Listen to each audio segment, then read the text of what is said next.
Oh, you got them labeled blue and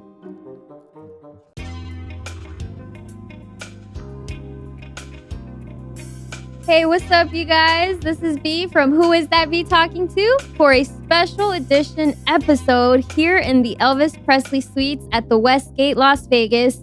And today I am interviewing a very talented creative who is known for working with very large artists in the music industry, but now is building his very own platform from the ground up, known as Green Room Radio. what's up, everybody? From Michigan, Detroit, we got True in the house. What's up, True? Second interview ever. So this is monumental.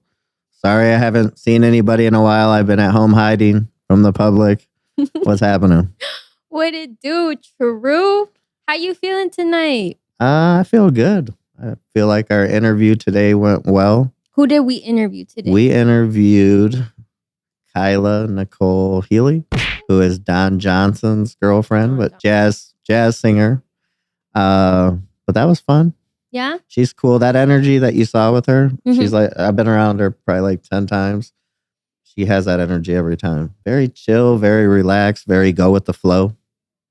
You know, just, I don't know. I can't imagine her ever being mad or she's that energy every time I've seen her. She did say when it comes down to it and she needs to, that East Coast side of her will come out. Yeah, I was surprised with that. I mean, here in Vegas, you know, there's a lot of New Yorkers. And I mean, they have heavy accents. I don't hear New York in hers at all, which is crazy.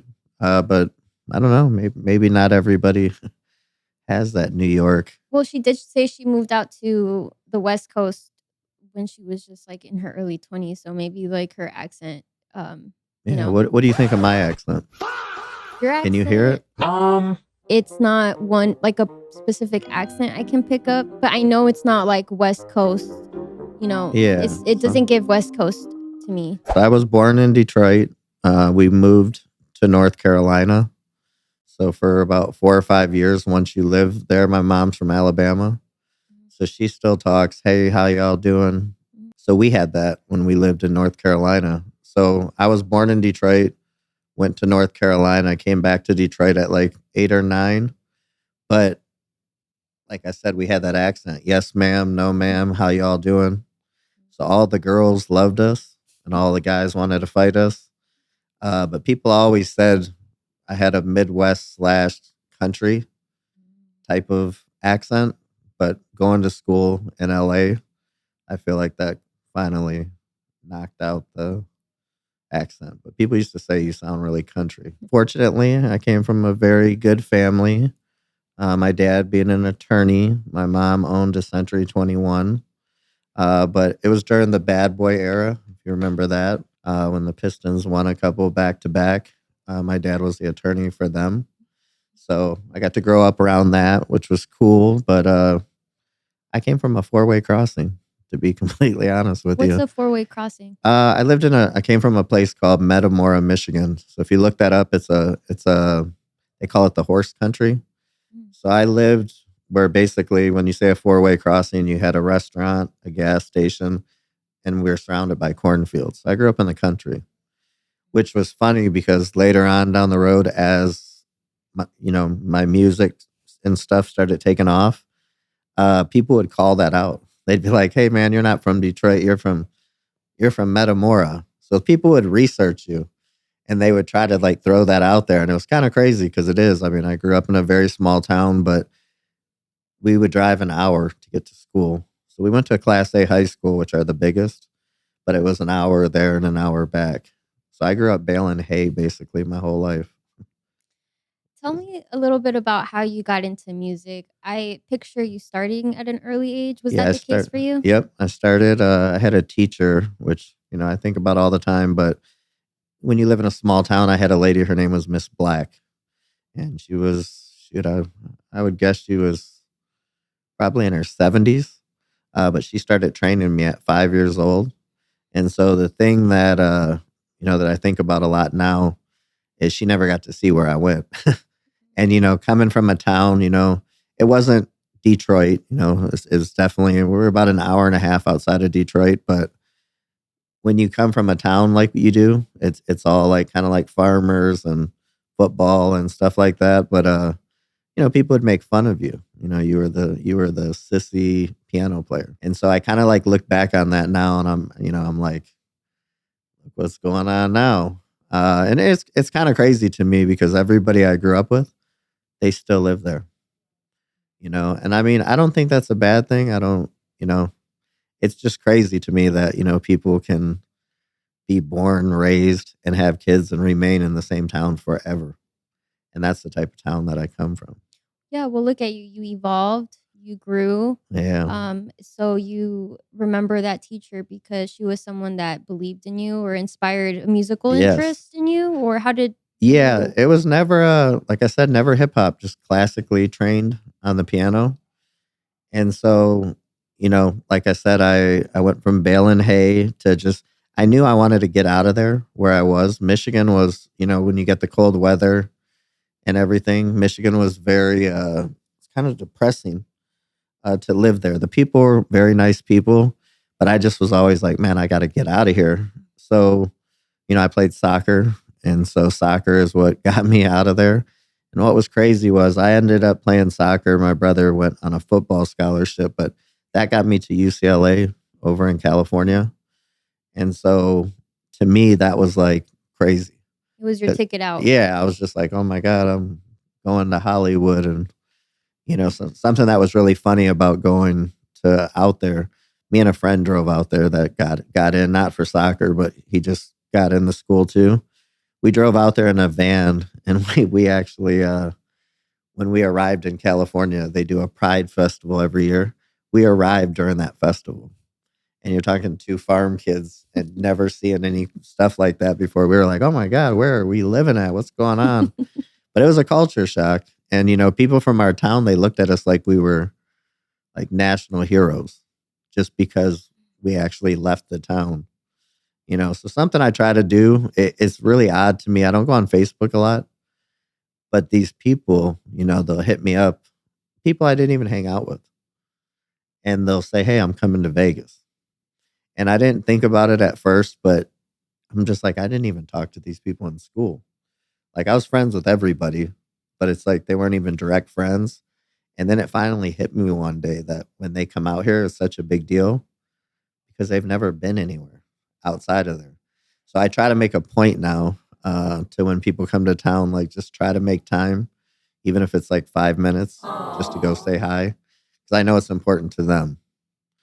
Yeah, I mean, I went to UCLA, still always played piano. Went on did a thing called Kelly Services. What is that? It's a job temp service. So I tell people this all the time. Like my career goal was I was going, I was going to go to law school like my dad. I don't know if I would have ended up corporate law, but that was my plot and plan. So I got a Bachelor of Science. But in 1997, I went to a place called Kelly Services, and I told them I just wanted I said I just want a job like office job. And they're like, okay. And so they got me one. It was $9 an hour, and I ended up with Dr. Dre.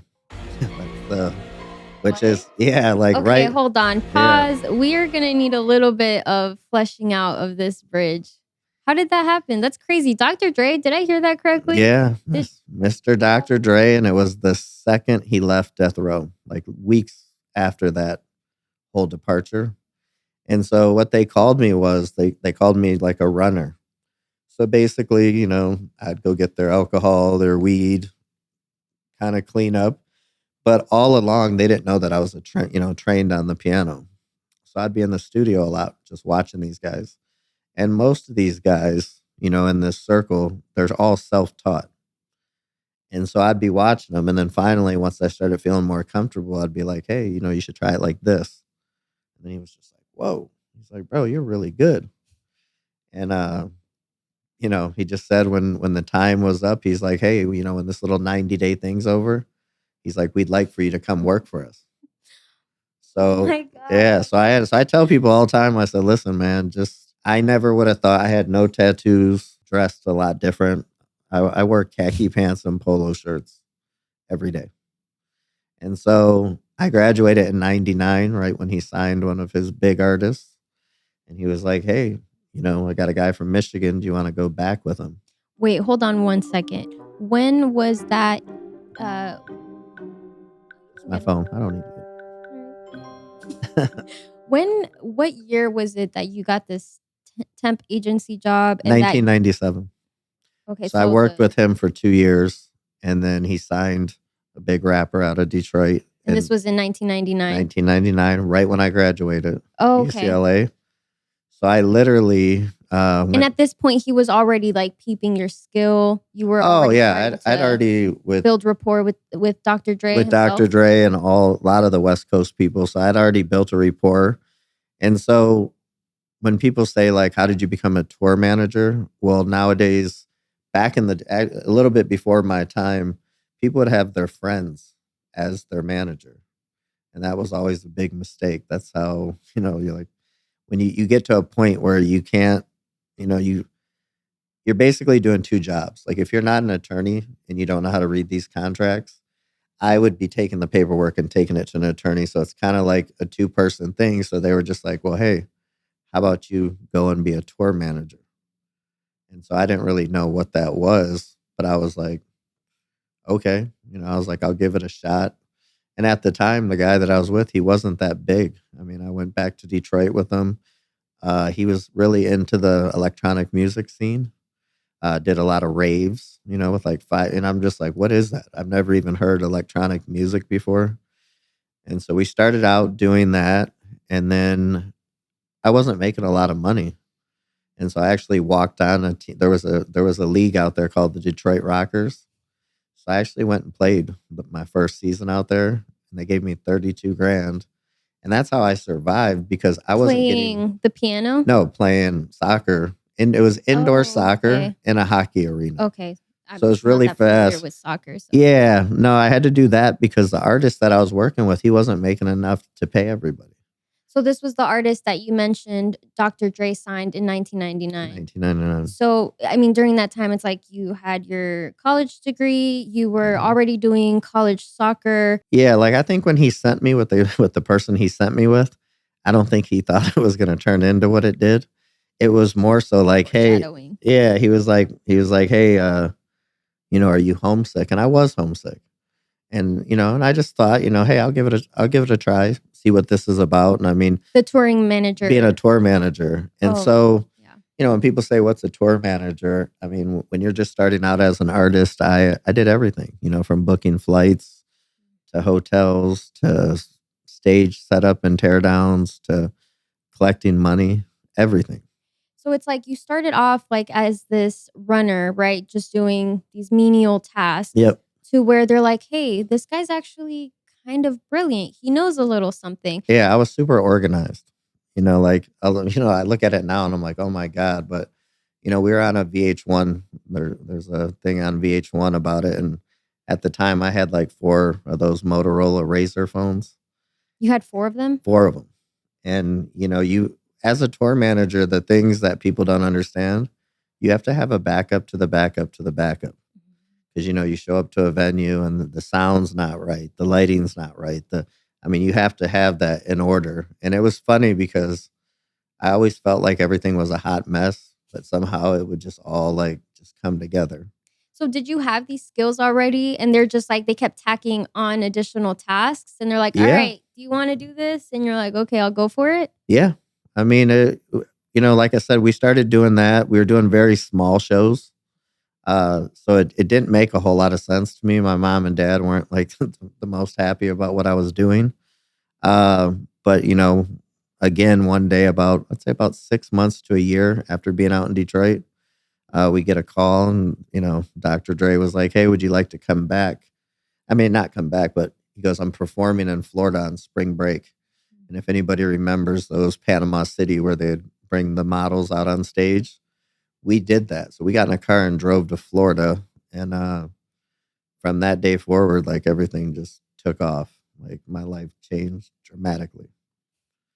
And it was like I said, I had no tattoos, no thoughts of that, playing a piano was going to turn into something like that, you know. When did the tattoos start coming up? It's crazy. Just as soon as we started touring, we'd have a lot of people. It was crazy. We'd have a lot of people that would get on our buses and be like, want to give us free tattoos. And I don't know why, but somebody told me, I can't remember exactly which tattoo was first, but they were like, when I got it, they're like, once you get one, you're going to continue on forever. And I didn't think so. And I know my mom and dad were like, they were not happy. And I never thought that I'd ever do my fingers or my hands, because I always thought to myself, like, well, what if I have to go back and work a corporate job? Or what if I have to do this or that? And, as it happens, I ended up not having to do that. Which ones are one of your favorite tattoos? I mean, you'll see a lot of 11s on me. I'm a big numbers person. But I've been seeing 1111 since like 3, 4 years old. And I just feel like people call them angel numbers, but I feel like just the synchrony of it is how I ended up. I mean, I feel like the person I ended up with is almost 1 in a million. And, I give a lot of that to the 11. So I don't really have any in particular. It's funny, most of my good, like really good artwork is on my back, which is, no, I'm just kidding. But it's funny though, because I'm like, my most prized pieces are on my back, but I'm not a person, I'm not the guy that goes to the pool and walks around with the shirt off. So most people don't get to see my cool tattoos, but my goal is to start getting my legs tattooed. I usually wear shorts a lot, so that's gonna be next on my list. But yeah, just transitioning into that, and then going into just we got to a point where you got to reinvent yourself. Maybe it's time to hit the pool this summer, True. How about it? Show off them back tats a little bit. I have to learn to wake up in the morning. As you tour the world, you can develop this thing called stadium ear, and that's just that crowd thing. And I still deal with it a lot. I used to take a lot of like sleeping pills, heavy duty sleeping pills, Ambien. So I'm trying not to do that anymore, but get that natural melatonin back in. Yeah, it's hard, man. I'm sure it's a gradual process. Yeah, it won't happen overnight, but yeah, they're like, people are like, I'm like, how do you go from Ambien to melatonin? Like, I'd have to eat the whole bottle of melatonin. Oh God, please don't do that, True. No, put me to sleep. But no, now, like I said, like I was saying with hold on, I wanted to make a note. Yeah. So, you started off with the, you said it started kicking off after that spring break. After spring break. What was it like after that? Can you share just about that? The phones went crazy. Everybody wanted to book us all over the world. And like I said, I wasn't, like I said, I was a very organized person because my dad was a very organized person. But it's hard to organize 30, 40 people and, take them around the world when you've never done that. So it was just as uncharted for me as anybody else. But I mean, we just took off. I mean, we went from that to, I don't think we were ever home again from that day forward. I mean, we launched from 99 to 05 nonstop touring. And like I said, no off days. No, we had off days. Like the tours would typically be like 3-4 months long, 37 states, 17 countries. And you'd have 2 off days. One was in Vegas and one was in the UK. But the hard thing with that is I tell people they're like, wow, that's really cool. You got to go to Russia, China. But I'm like, we didn't get to go there. We literally got off the plane, would walk in the stadium, do the show, right back on the plane and on to the next. So people think that you go to these places and you get to go around like a tourist and see stuff, and you don't. And it's tough on your body. You're not eating right. You're not sleeping right. We tried to. People think that when you're in that atmosphere, it's so crazy, and it is if you want it to be, but you really don't have time. And I always laughed because I the next thing that happened to me was I had a son, and so people would always be like, "Oh, you guys must party and." Have all these girls and all this stuff. And I mean, you'd go backstage at our concerts and it was like a daycare.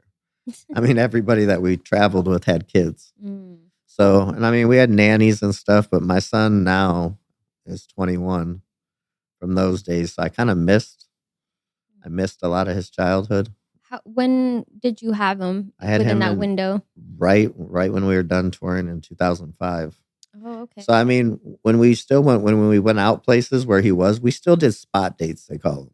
So you're not on tour, but you're still taking off on the weekends and going places. Tours are just things that are just straight through concurrent. So at the time, I mean, once I had a son, it was hard, and his mom actually worked in the industry too. So we were both, we both weren't. I was 28 years old at the time, but we both just weren't ready for like that to be added to like the load, and we weren't really kid people. But I was glad, when I looked back on it, I was like, I was glad that I had a kid, because I was one of those people like, oh, I don't think I'm ever gonna have a kid. So, and I come from a town, like I was telling you, where people plan this stuff. But the crazy part was, the high school I went to was called Lapeer. And so I played on a little football league. We were called the Lapeer Steelers, but I just found out Max Crosby played for the Lapeer Steelers. You're just full of so many random fun facts. No, I swear, every time I learn something new, bizarre, and oddly entertaining from you. I was shocked with Max Crosby. I mean, he went to Eastern Michigan, which is, I have a sister. She went to Eastern Michigan, but Max Crosby showed a picture of himself, and he had it on a Lapeer Steelers uniform. So I actually have a picture at my house. So I took a picture of it and I sent it to him. So Max Crosby, you got to come on our show, man. We both played for the Lapeer Steelers. Okay, let's get into your show. Yep. Okay, how did that start? That was kind of crazy. I met a girl in adult entertainment. She was super cool. Started out kind of as like her manager. Again, I wasn't doing much. I was kind of a homebody, so I thought it would be good just to get out the house again. Just get back out and moving. And so I started traveling around a lot with her. And what was crazy was we ended up, it was a one-time hookup deal. And we ended up having a daughter, and she was born on 1/23 of 20. So the cool thing was, it was the first time that I ever dealt with a baby solo. I had her there too, of course, but I got to relive that moment, because in 2020, we couldn't go anywhere. But what was crazy was, for our personalities to have a baby and be stuck like that, we never once fought during the pandemic, which was crazy. You got two people, which, I considered myself. Oh, there's Elvis. Elvis is calling. Oh man! Can you imagine if that was him? I would run out of here. Yeah. So I was gonna ask you if you wanted to take a little cheers. Oh yeah, because since Elvis called. So I hope that wasn't Elvis. Oh, I mean, I was happy. I'm very blessed to have a daughter, and I got to go through the process. But what happened was she got asked to go on. There's a guy named Rude Jude. And Rude Jude. Yes. He got his name. He went on a show called Jenny Jones, kind of like a Jerry Springer. And so as a kid, he would say like, you got to look him up, Rude Jude. And Rude Jude actually was our window washer at our studio in Detroit. And he was just a funny, crazy white guy from Detroit that talked a lot of crap to everybody. With that kind of name? Yeah. And so in 2005, my boss started his own station, and it started out of New York. Your boss? Yeah, well, the guy that I worked with, he started his own station, Shade 45.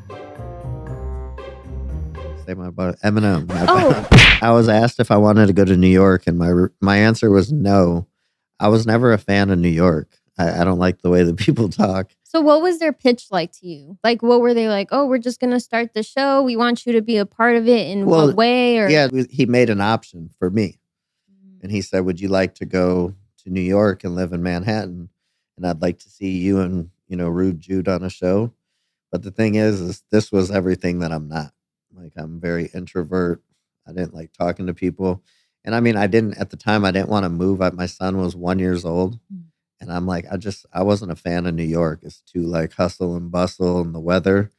But I was like, I just said I passed on it. I just said, hey, I don't really feel comfortable moving to New York City with a 1 year old and doing, I'm not into the radio stuff. So I actually ended up moving to Vegas. I moved to Lake Las Vegas. Was that shortly after that invite? Yes. Yep. So I moved to Lake Las Vegas. So it's kind of funny how life kind of spins around. But so the girl that I had the daughter with, Rude Jude, ended up being on the station for 19 years. He's no longer with Shade 45, but he does, I think, his own.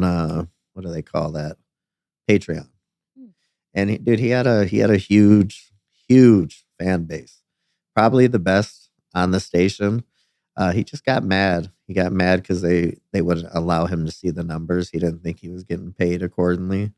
So he ended up leaving and going on his own. But while he was still there, he reached out to the girl, my daughter's mom, and he was known for, getting adult stars on the show and then like destroying them. Yeah. Like with like just meaning like with the crap talk and stuff. Oh. And so she had asked me, she said, hey, some guy named Rude Jude asked me to come on the show. Did he know that you had a connection with her? Yeah. He did? Yeah, he just knew her from the adult entertainment world. And he knew that was your... Yeah, so I don't think he was well, he didn't end up going in like he could have. But, at the time she was like, I'm not worried about it at all. So she ended up going. Jude was in LA now. Sears made a building in LA. And what was crazy was he ended up with a guy, Lord Sear, which I gotta say, rest in peace, Lord Sear. He passed away just last year, but they were a duo in New York. And so then Jude moved to LA because he couldn't take the weather. So they were still on together, and people would think they're in the same room, but one was in New York and one was in LA. So they did that for a while, and then Jude went solo. But my kid's mom went on, and she ended up setting the highest amount of views in the history of of Shade 45.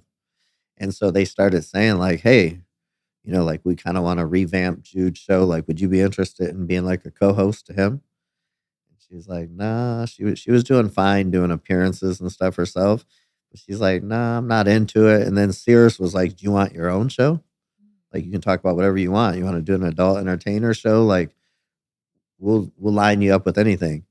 And she just wasn't interested. And so that year that we sat home in 2000 with our kid, I never watched TV. That was a big pet peeve. 2020? In 2020. Oh, okay. So when we were sitting at home for so long, we started watching The Breakfast Club. Oh, love The Breakfast Club. Yeah. And I mean, again, for me, just watching TV in general was weird because was never a TV watcher. But we started watching The Breakfast Club. And just out of nowhere one day, she was like, hey, she's like, you know what? She's like, we should do that. And I was like, oh. I was like, yeah, that would be crazy. And so she ran the idea, and she's like, she's like, I would do it if she's like, maybe we can get, a couple of us together and we can do it. And so I was just like, well, I was like, yeah, I'm down, so I kind of ran it by my manager, told him, like what we wanted to do. And then I kind of did everything in reverse, meaning I, most people, do these radio shows. They, go rent a studio. I just built one right from the start. And I knew, here was what my deal with the whole thing is I knew that, in adult entertainment, she was going to one day be branching out of it. And like I said, I was kind of in limbo of what am I doing right now?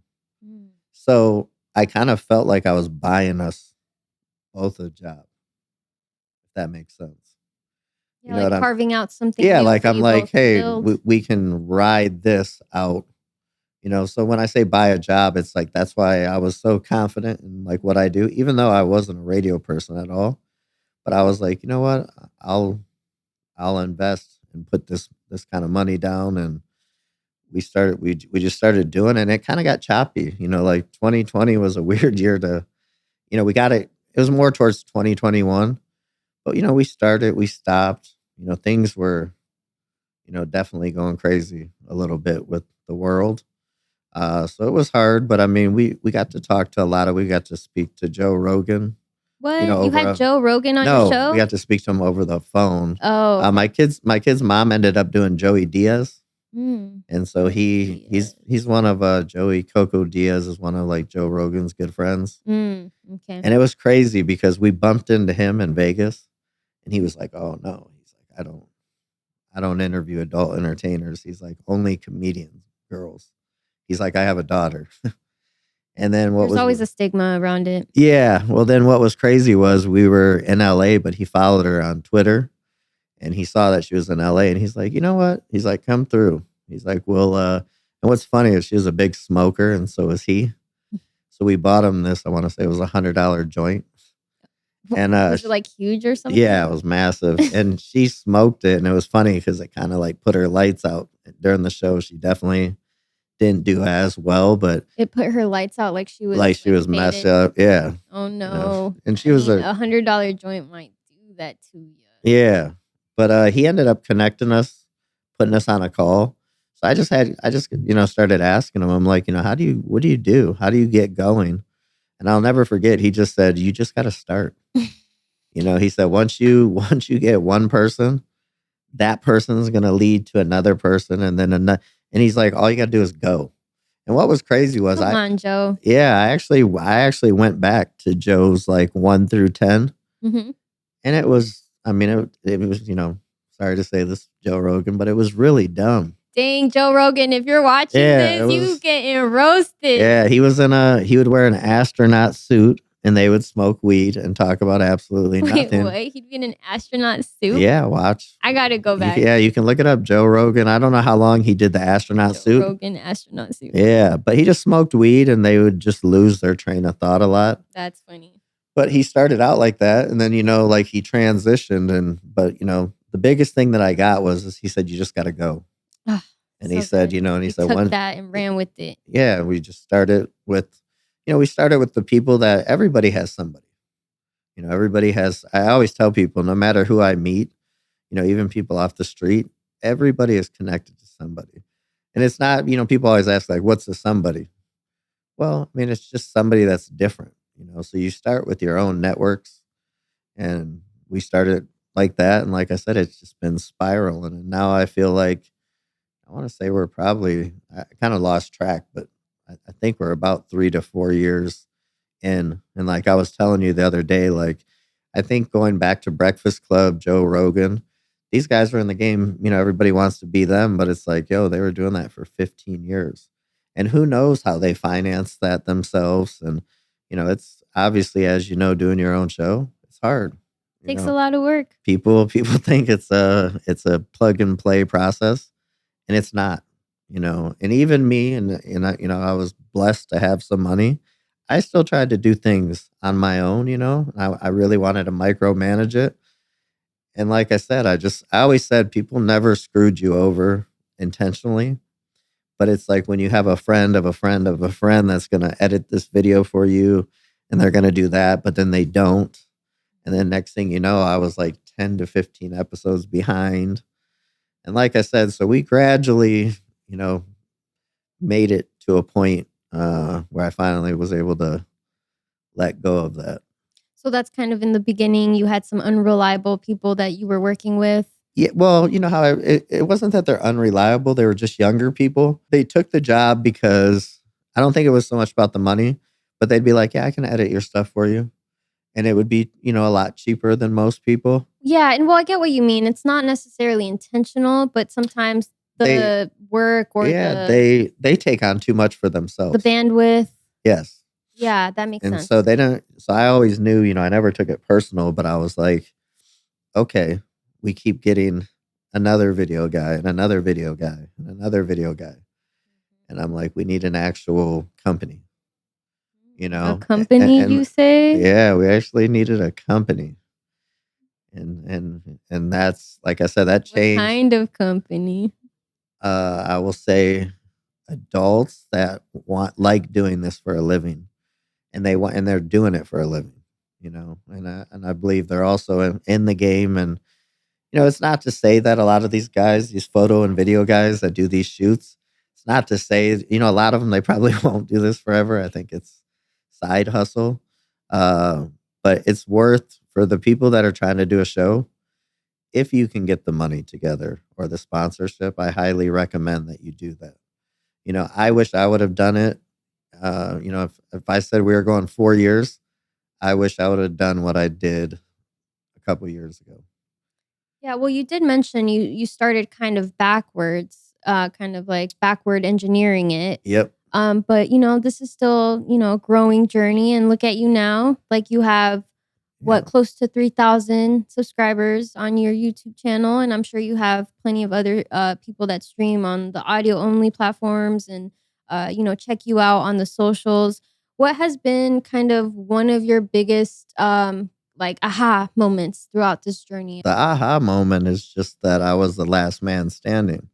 Because, like I told you, I started it. Green Room Radio was made with a good friend of mine, DJ DeVille, which he's still around, and I don't hate on him, but he unfortunately it was me, my daughter's mom, and him. But the show was built around her. She was the star, Okay. and we were just the wingmans.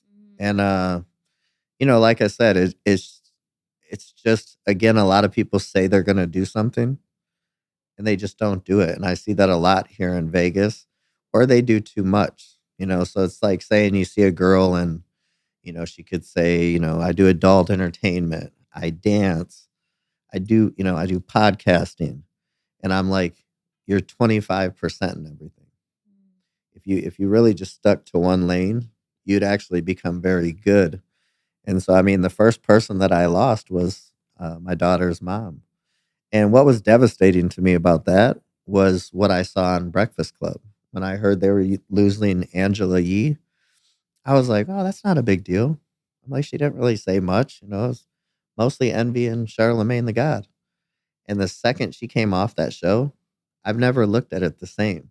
I mean, it's not that they're not doing good. Oh yeah, I remember her being It on there. changed. I mean, they even changed their set. I don't like Yeah. these king's chairs but so what I started, I was in my head thinking like, is that what we look like? We lost. So when we lost her, we gained Little Rach. We had Little Rach as an intern at the time, and thank God that we did. And then my kid's mom, just due to her schedule, she kept missing and missing and missing and missing. And finally, my manager was like, "Yo, you need to replace her. She either needs to be with it, or you need to replace her." And we ended up replacing her with Little Rach. And then DeVille at the time, he's a DJ slash producer, really famous. But he packed up. I remember her telling me, she said, "Hey, turn on, whatever, YouTube or some live." And I turn it on, and here's the guy on my show driving back to Florida on a live. And I'm sitting there like, what is going on? I just lost my kid's mom. Now I lost our DJ slash, he's a very technical engineer. And so the haha moment is just saying that I'm still sitting here. And, we've lost, we're a 3-man team. I want to say we lost 3 guys. We had Super James, who was on 104.3 out here. He was on that station for 12 years. Lost him. He became Baby Bash's DJ. So we lost him. We had Spanky Hayes. But, people that were coming in and sitting down with me, I don't know what they thought, but I'm like, we're going to make it. Like, I know that I wouldn't have done what I did if I didn't think we could. And a lot of people want to just sit down and they want it to happen like instantly. And I'm like, hey, I'm asking you for 2 hours of your time a week. That's it. And in the meantime, I'm on the leash because I'm paying for it.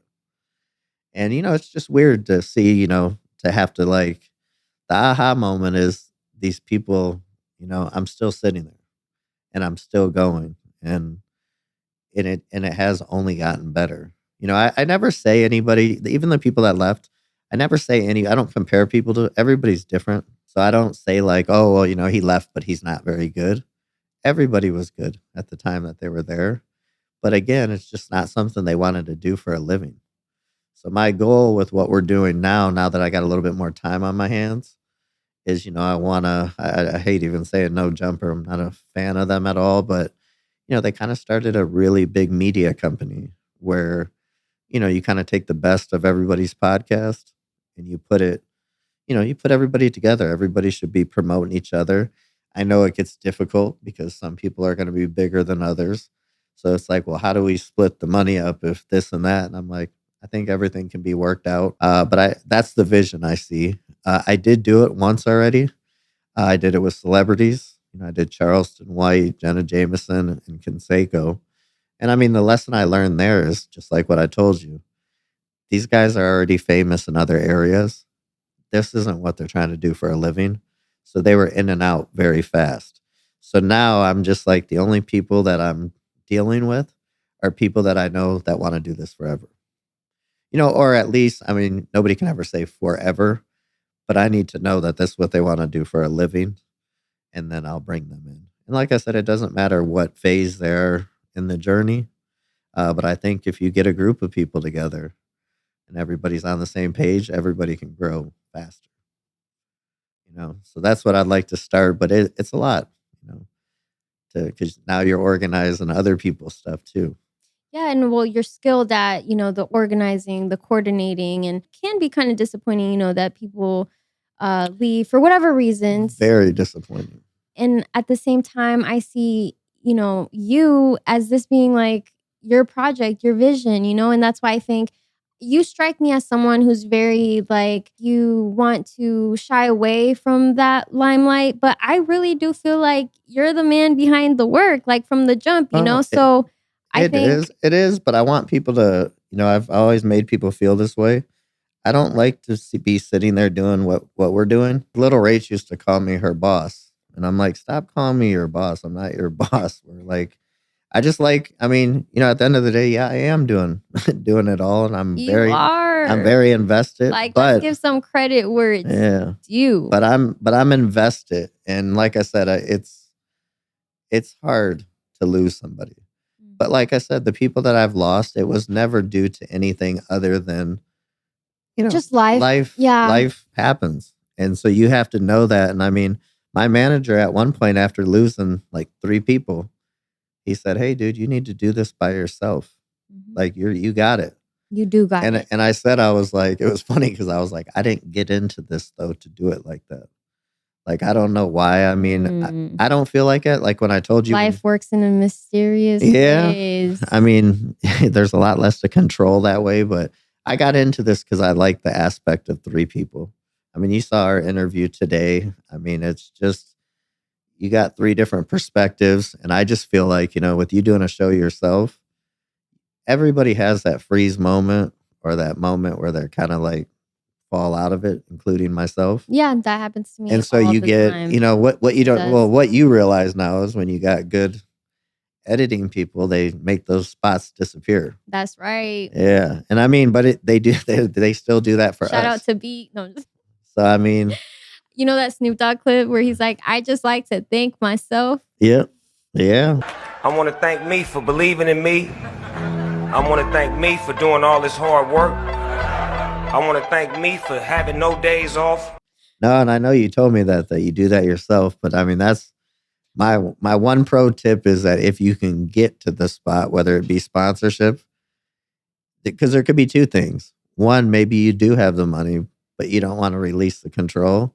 And number 2, maybe you don't. But you trying to call me broke? No, I'm just saying whether. Sometimes that's kind of fucked up. No, I think it's not broke. I didn't want to give up control. I didn't want to stop. I felt it was a disservice to a guest for me not to do their edits because I'm like, this is my guest. I know what they like. How do I know that these people are going to know what I like? But also you have like a lot more, like you're pumping out content too. So I'm thinking like at your level, like all that editing, it's just not even possible. Like I wouldn't even be able to fathom it if I was in your shoes because you're pumping out content every week. Y'all go check out Green Room Radio though, like right now after this. But that's what I was telling you. I mean, you will get to that spot. And the reason we are pumping out content is because I did let go of that control. So I would tell people in podcasting, Got to do some meditation. Yeah, go. You have to let go. and put trust in somebody that they're going to put out good stuff. Yeah. And like I said, I did it, and it was very uncomfortable And for when me. you got quality people like Las Vegas Podcaster Studios. Yep. And then, like I said, another thing that was kind of cool was the space that we had. Okay, your studio is super sick. Yeah. Get into that a little bit. Like, how did you come up with all the vision for, the decorations and all the memorabilia? Tell us about your studio. Yeah, I'm a collector of all travel in the world. I've always been collecting things. I'm very sentimental with stuff. I remember going to these rave parties. People would give me like a bracelet, and I would literally go back home or whatever from wherever we were at, and I'd put it, and I'd be like, boom, Toronto, Canada, write the person's name. The next year we'd go back through there on tour. I'd put that bracelet on, and that person would be there, and they'd be like, I can't believe you're wearing that bracelet. That's so thoughtful. But yeah, I had the craziest thing I had somebody do. We were at, where were we? I think we were in Germany, but we went to a rave out there, which was nuts. And there was a flyer, one of these fold outs. And this girl came up to me, introduced herself, and then she started like making all these like really, this is at my house. She's making all these rips. And when she folded out the flyer, it was her phone number in the rips. What? Like, and it was like the cutout of the number? Yes. That's. And I was like, it was stuff like that. Like when somebody does something like that, it was the most, I'm like, I don't even know how long or if you read a book to learn how to do that. If you read a book. But I was like, that was the most amazing.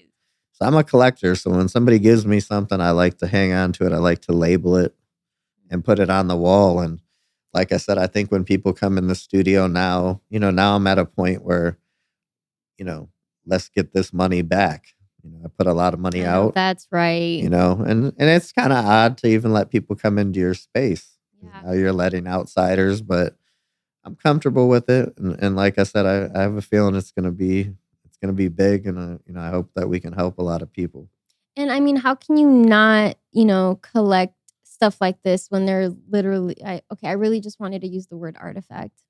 They're artifacts. Artifacts. Yeah, I wanted to like the dinosaur age. Yeah. I wanted to weave that word into the sentence. Artifacts. And then it came out how I actually haven't heard that word in a long time. I feel like these are sentimental artifacts that you've just collected through your journey, They are. And I mean, my house is 50 times crazier. But no, they are. They mean a lot to me. So that's why, like, when I'm in there, when people, I had somebody, we wrote a script the other day about, and I had somebody help me write it, but it was cool because the term you used is when you go into a lot of places, not the one that you go to, but a lot of them, they call them corporate. They said, this is not a corporate cold feeling. And I've been into plenty of studios around town where you go in and really all you need is a mic and a table, and like I said, there's nothing wrong with that. But I feel like when people go into mine, they're going to get more of an experience. They're going to feel that aura and that energy. Your studio has like this memorabilia museum. And I'm kind of curious to see special touch to if that scares people. Like, I'm kind of curious to see, is your normal businessman going to want to record there?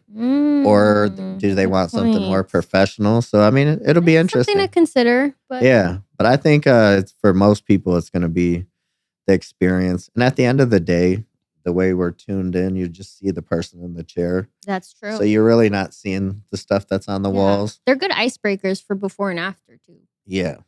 Well, yeah, we kind of wrote every wall tells a story. And I mean, it definitely does to me. I mean, when I look at everything, I mean, it reminds me of, it's like tattoos. People say, I always say I would never cover a tattoo because it just describes a moment in your life. So I'm it's like. Almost poetic, True. Huh?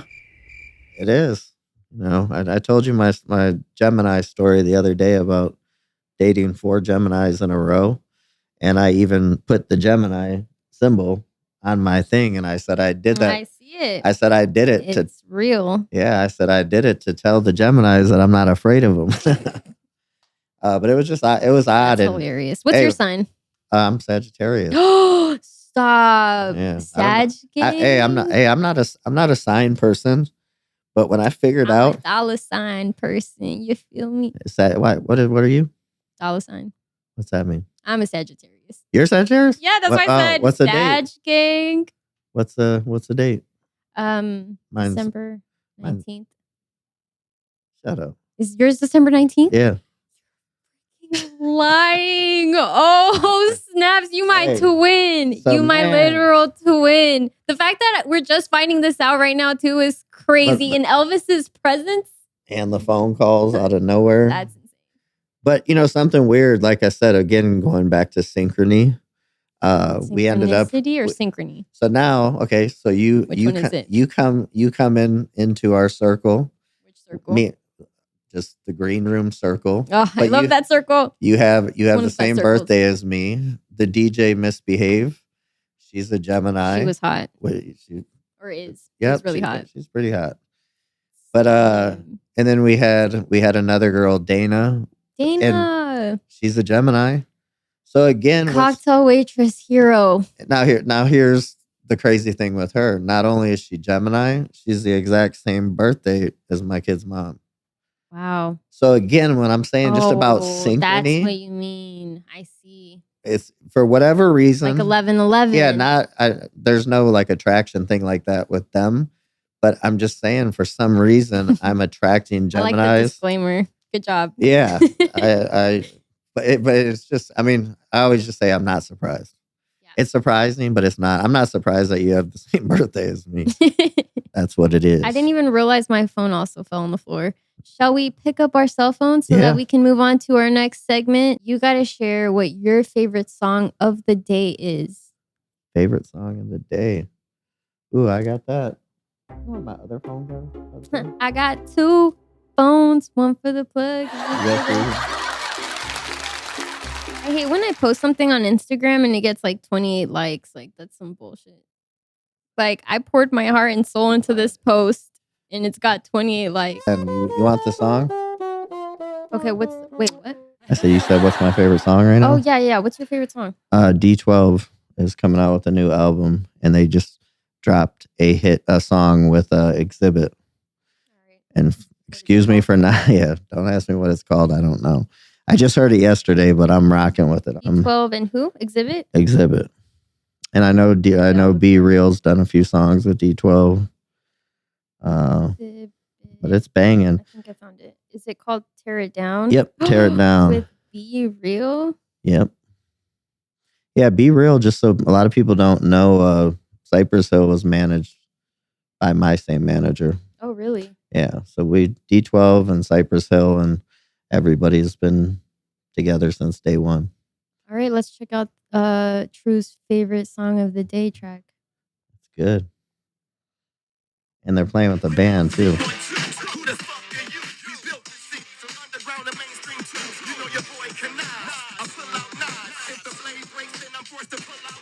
You see that rock style? I was actually shocked. Shout out to Exhibit. I heard Exhibit lives in Vegas too. Oh, I speed it up to Exhibit.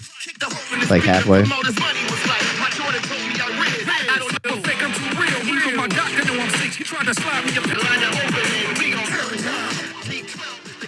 Let's be real. Exhibit. Doesn't he sound good? Shout out to Exhibit.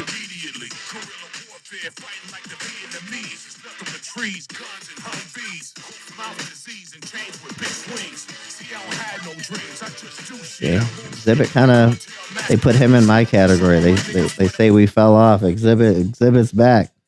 You know, this makes me think of a good friend of mine named Rick DeSoto. He'd actually be a really cool like co-host for you in the future, like guest co-host if you're ever interested. He rocks with music like this too, and I feel like you both would vibe on that level.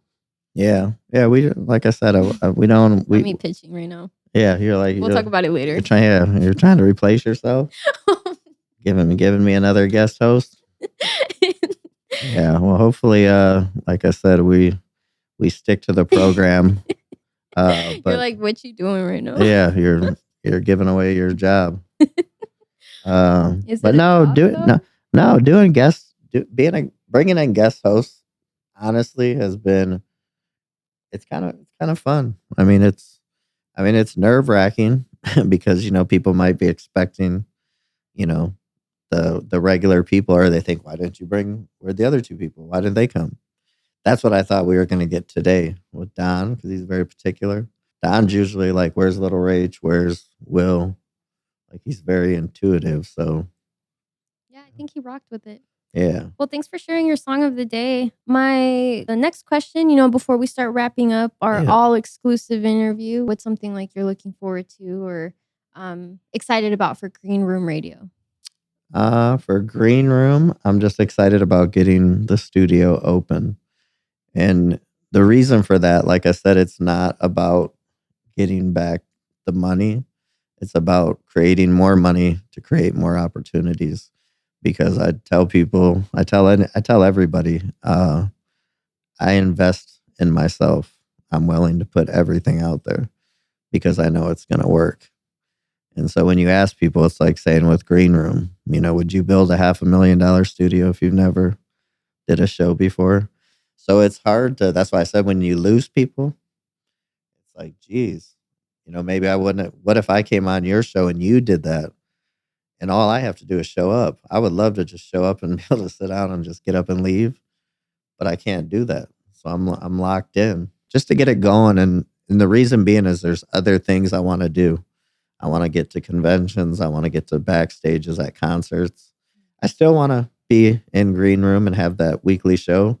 But having extra money will allow us to do extra things, kind of like this. And just so you know, a lot of podcasts out there or radio shows, they do pay their guests. But, these people have YouTube money. So a lot of the shows you see with these great guests, these guests are getting paid. Mm. And I don't see myself ever doing that. I don't feel that you need to necessarily. But, I'll never say never. Maybe there will come a time where you feel like you need to pay somebody. But, who knows? We'll see.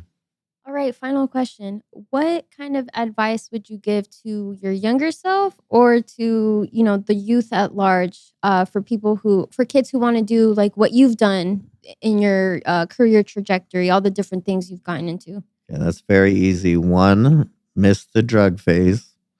Everybody goes through it. But I feel like I said, there's always timing. And, I went through it, but I do feel like it's, as I'm getting older, it's really hurt me down the road. But, just stick to do what you say you're going to do. The artist that I worked with, and this is something that I live by every day. He said two things. You find success in isolation, which I have. Don't isolate yourself too much now, though. Yeah, no, I'm ready to get back out there, but gotta get in the game. He told me this. He said, if I ever ask you to do anything, he said, if you can't do it, just say you can't do it. And he said, but if you ever tell me you're going to do something and you don't do it, that'll be your last day working with me. So that means I do what I say I'm going to do. So people just don't realize it's okay to say you can't do something. Keep it a book. Keep it 100, and people will respect that. But one thing I do see in Vegas that I would tell younger people is just try to do what you say you're going to do always. And it's okay to say you can't do something. That's really solid advice, True. Well, it was a pleasure talking to you. The pleasure was mine, True. Truly. All right. Till next time. We need our own handshake since we got since we're birthday twins. Like, we got to figure something out. All right. Well, thank you guys so much for tuning in to Who Is That Be Talking To? Today I was talking to the one and only True. Thank you. Bye. Bye. The fact that we have the same birthdays actually like really crazy, is it not? Like, what the fudge? That's insane. Oh, I'm at that level of like all emotional. I'm like, hey, Alex, Marcus, I see you back there.